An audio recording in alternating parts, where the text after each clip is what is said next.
Hi, I'm going to read the story called D.W. Thinks Big. Aunt Lucy was getting married in 2 hours. Everyone was getting ready. Arthur's job was to carry the wedding ring down the aisle. He practiced with his mother's ring. "Why can't I be in the wedding too?" asked D.W. "Why can't I carry the ring?" "You're too little," said Arthur, "and besides, the ring bearer is always a boy. Everyone knows that." "Be careful with my ring," called Mother. "At least I'd be able to keep the ring on the pillows," said D.W. "Let's get a picture of Arthur in his new suit," said Father. "Fix his tie first," said Mother. "And put on your dress, D.W., or we'll be late." "Why can't I be the flower girl?" asked D.W. "I can walk slowly. I know how to hold my dress out and take tiny steps." "Cousin Cora is the flower girl," said Mother. "She's older," said Father. "She's my age," said Arthur. "Why does Arthur get to sit in the front seat?" asked D.W. on the way to the wedding. "I have a very important job," said Arthur. "They can't get married without the ring." "That's true," said Father. "But try not to be nervous." "Maybe Cousin Cora will get nervous too," said D.W. "Then I can be the flower girl." But Cousin Cora wasn't nervous at all, and she had on pink nail polish and shoes with bows.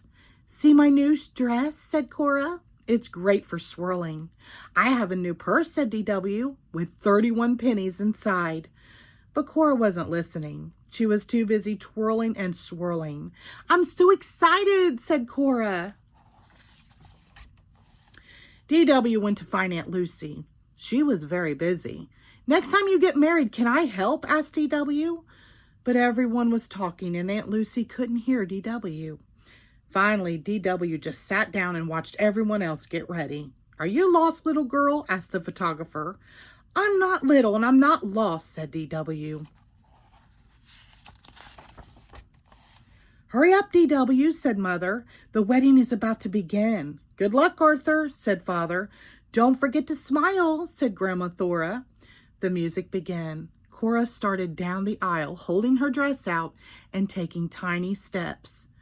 "Why is everyone crying?" asked D.W. "Are they sad?"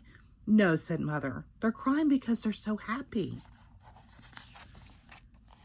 Arthur walked down the aisle after Cora. He remembered to smile, but when he stopped to wave to D.W., the pillow tipped and the ring fell. Arthur tried to catch it, but the ring began to roll faster and faster down the aisle, right into a heating vent.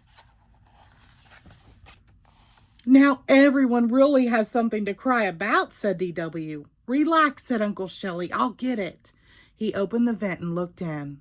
"It's a long way down," he grunted.